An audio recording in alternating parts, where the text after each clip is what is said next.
Bom dia, boa tarde e boa noite. Eu não sei em que momento você está aqui assistindo essa palavra, mas seja muito bem-vindo aqui ao meu canal. Hoje eu quero trazer um tema, uma palavra que diz algo assim: Deus não nos honra em meio ao medo. Isso. Nós precisamos entender que alguns posicionamentos nossos, alguns sentimentos que nós nutrimos, nos afastam do nosso milagre, do nosso propósito. E para isso eu quero me basear aqui no Evangelho de Marcos, no capítulo 5. Se você está aí com a sua palavra de Deus, você pode ir acompanhando. Eu estou hoje com a NVT, nova versão transformadora. A partir de versículo 21, diz assim: Jesus entrou novamente no barco e voltou para o outro lado do mar, onde uma grande multidão se juntou ao redor na praia. Então chegou um dos líderes da sinagoga local, chamado Jairo. Quando viu Jesus, prostrou-se a seus pés e suplicou repetidas vezes: Minha filhinha está morrendo. Por favor, venha e ponha as mãos sobre ela. Cure-a para que ela viva. Versículo 24. Jesus foi com ele e todo o povo seguiu, apertando-se ao seu redor. No meio da multidão estava uma mulher que havia 12 anos sofria de hemorragia. Tinha passado por muitas dificuldades nas mãos de vários médicos e, ao longo dos anos, gastou tudo o que possuía sem melhorar. Na verdade, havia piorado. Tendo ouvido falar de Jesus, aproximou-se por trás dele no meio da multidão e tocou em seu manto, pois pensava: se eu apenas tocar em seu manto, serei curada. Eu quero fazer a minha primeira pausa aqui. Nós vamos ter então, para essa palavra, orientação de dois personagens, duas pessoas. Uma delas, Jairo, quem sua filha, né, estava morrendo, e a mulher do fluxo de sangue, que sangrava ali há 12 anos. Nós temos de um lado, então, a filha de Jairo, próximo ali à morte, ela adoeceu de forma rápida, e a menina tinha 12 anos de idade. Do outro lado, nós temos a mulher que sangrava sem conseguir resolução, já havia tentado todas as coisas, gasto dinheiro, médicos, e ela estava nessa situação de calamidade há 12 anos. Olha que interessante, vamos traçar aqui um paralelo quando a filha de Jairo nasceu. Então nós temos aí Jairo por quase aí por 12 anos vivendo momentos de alegria com sua filha. Desde que a filha nasceu, 12 anos, você concorda que foi o tempo em que aquela mulher começou a sangrar. Então, nós temos de um lado uma pessoa que sofre há 12 anos, e por outro lado, um homem que tem sua filha ali após 12 anos de alegria, com uma doença e que a levaria realmente para a morte. E eu quero que ao longo dessa palavra você vá se encaixando e vá refletindo quem você tem sido, qual a sua história. Você está no momento em que havia algo errado aconteceu, né? Tudo estava muito bem e de repente algo ruim chegou até você, assim como Jairo. Ou você está no momento da mulher do fluxo de sangue, que já há anos sofre com algo, vem sendo humilhado ou humilhada, esquecido, aguardando o projeto de Deus. Então eu quero que você saiba que Jairo, ele está ali e ele corre até Jesus. Nós temos Jairo, um homem influente, uma pessoa de posição, né? Ele era um homem reconhecido socialmente. Ele tinha notoriedade, ele tinha poder, e por isso mesmo ele se sentia encorajado de sair correndo na multidão, parar Jesus e pedir que Jesus venha resolver o seu problema.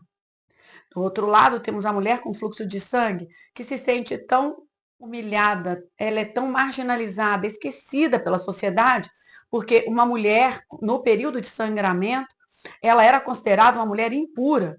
Todo aquele que tocasse onde a mulher que sangrava ali, sentasse ou deitasse, essa pessoa se tornava impura.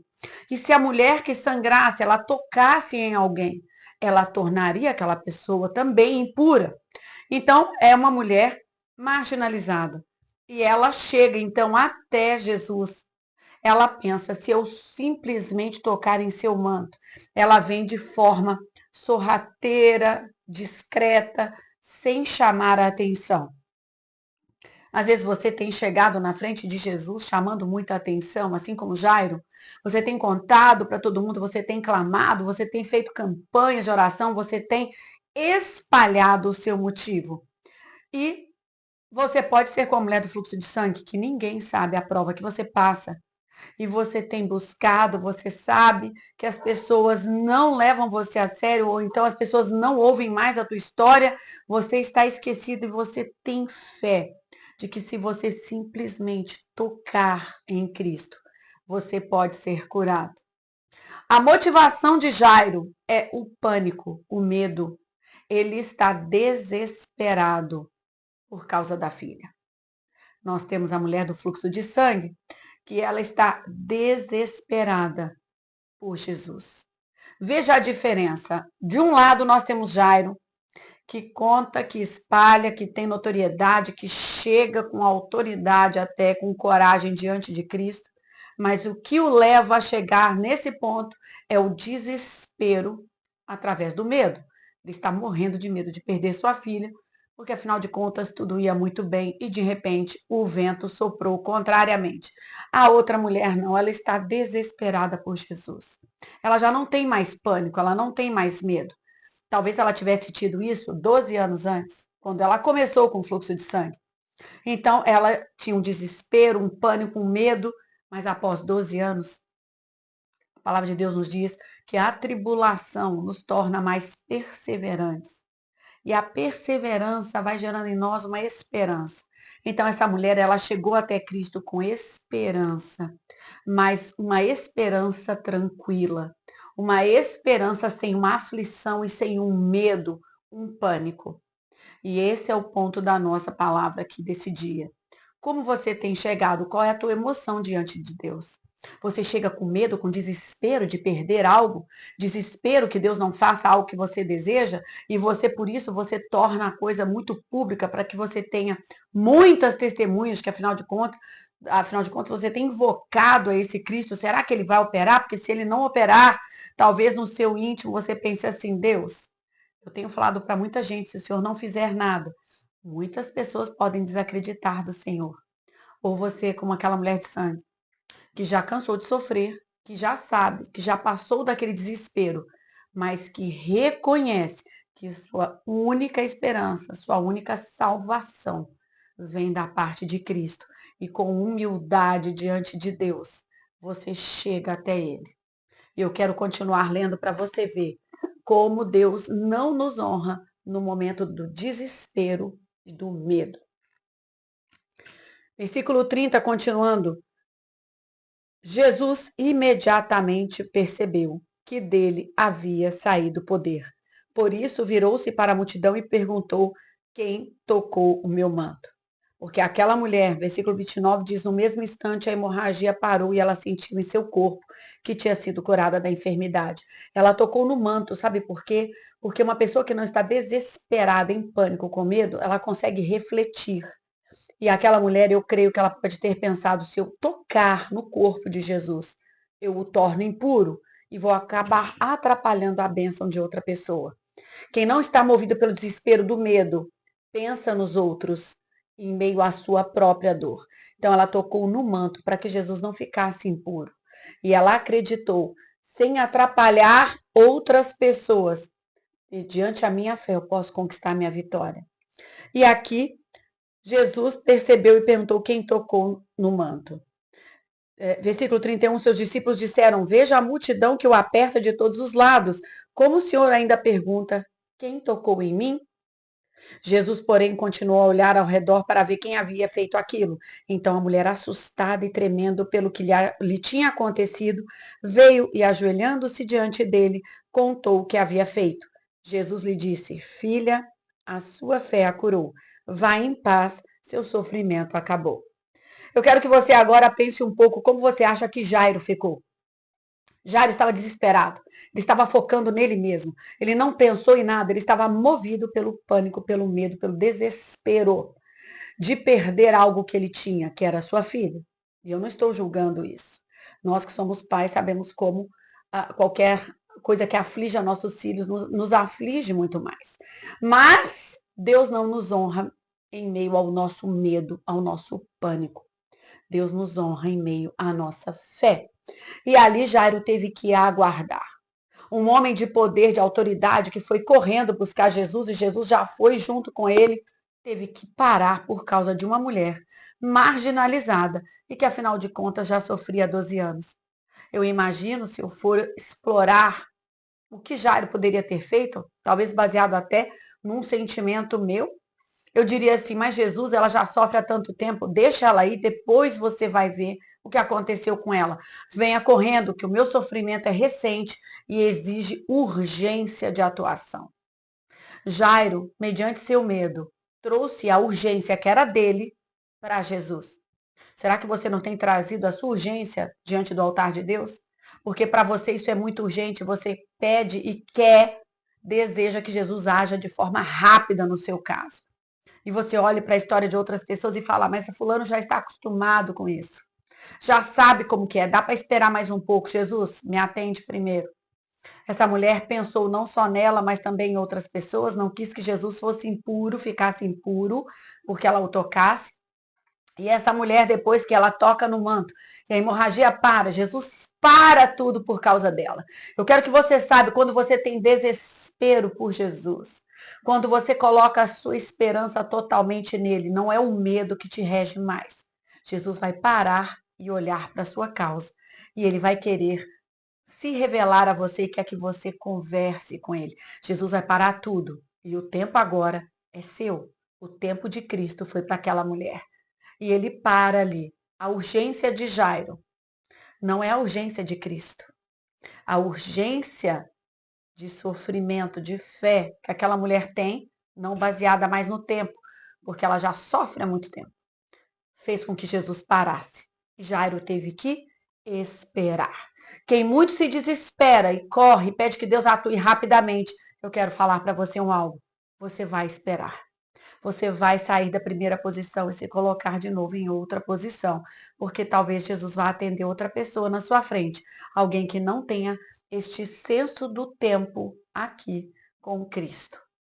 E essa mulher então está assustada não com o que ela fez, não assustada com a multidão, não assustada com a sua condição, mas ela está assustada do poder do milagre que foi atuado na vida dela.